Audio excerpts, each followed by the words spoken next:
अस्सलाम वालेकुम व्यूवर्स। तो आज हम मौजूद हैं चैप्टर नंबर 12 के रिमेनिंग न्यूमेरिकल्स को हम सॉल्व करेंगे।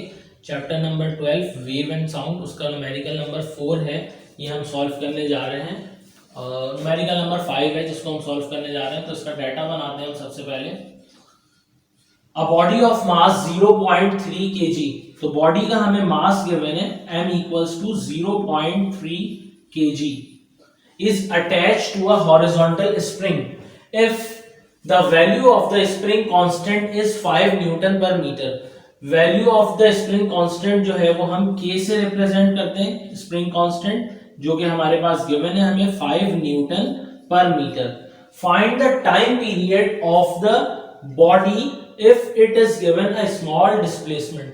तो वो जो मास अटैच है स्प्रिंग के साथ, उस मास के अटैच होने की वजह से जो उस स्प्रिंग में डिस्प्लेसमेंट आएगा, जो डिस्टेंस चेंज हो, जो बढ़ जाएगा उसका डिस्टेंस, तो उसको हम जो रिप्रेजेंट कर रहे हैं उसमें जो टाइम लगेगा वो टाइम पीरियड हमें कैलकुलेट करना है, जो कि हम कैपिटल टी से रिप्रेजेंट करवाते हैं। तो सॉल्यूशन फेज में आते हैं।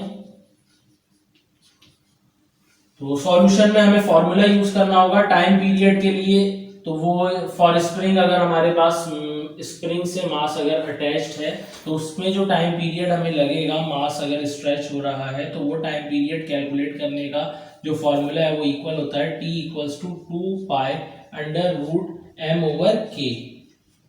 Now T as it is 2 number है ये हमारे पास, पाई की वैल्यू जो कि 3.14 है, देन अंडर रूट m की वैल्यू हमें 0.3 मास गिवन है kg में, then divided by k, value of k which is equal to 5 now, so t equals to 2 multiplied by 3.14, तो ये आपके पास 6.28 आ गया।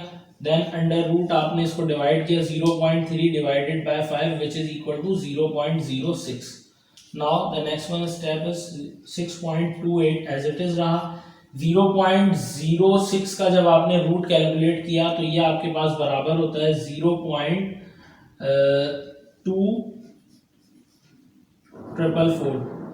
नाउ तो लास्ट वन स्टेप, इसमें हमने 6.28 को मल्टीप्लाई करेंगे 0.2444 से, तो इसका रिजल्ट हमारे पास आएगा 1.54, और ये सेकंड्स में, क्योंकि ये टाइम पीरियड है। तो ये न्यूमेरिकल हमारा जो है वो क्लास कंप्लीट हो चुका है।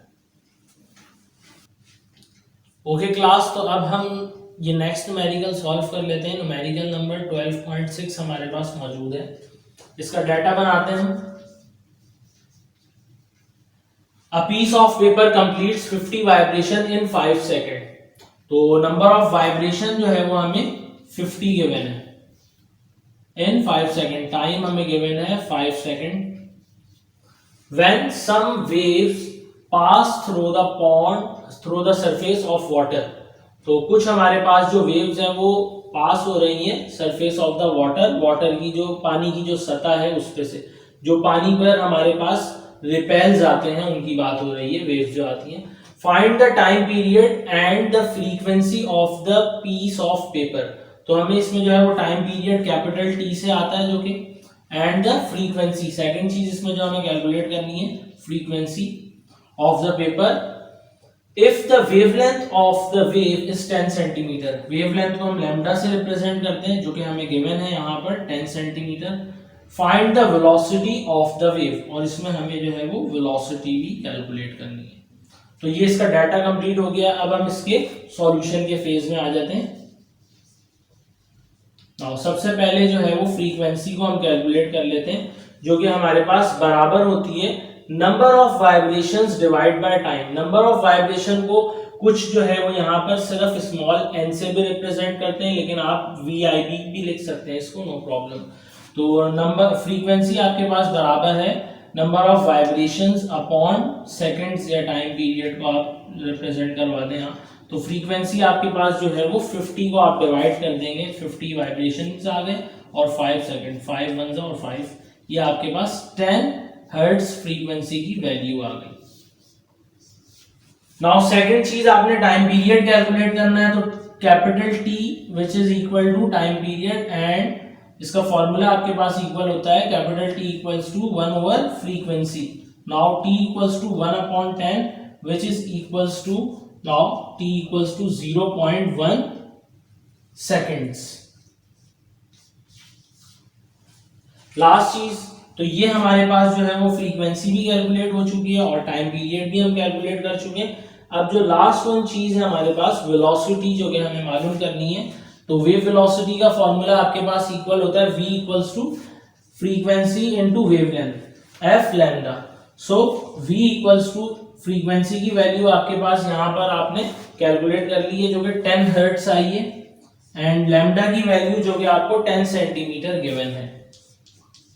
तो 10 10 100, ये आपके पास 100 सेंटीमीटर पर सेकंड। तो हमने इस सेंटीमीटर को कन्वर्ट नहीं किया था मीटर में, जिस वजह से यहाँ पर हमारे पास जो वेलोसिटी आई है वो सेंटीमीटर अपॉन सेकंड में आई है। ये आपका फाइनल रिजल्ट है। तो आप इसको चाहें तो कन्वर्ट भी कर सकते हैं, इसको आप सेंटीमीटर से जो है वो मीटर में लाकर डिवाइड बाय 100 कर देन आप इसको सॉल्व कर सकते हैं। तो ये 10 इसका आपके पास मीटर पर सेकंड रिजल्ट आ जाएगा। तो इस तरह भी आप इसको डायरेक्टली सॉल्व कर सकते हैं।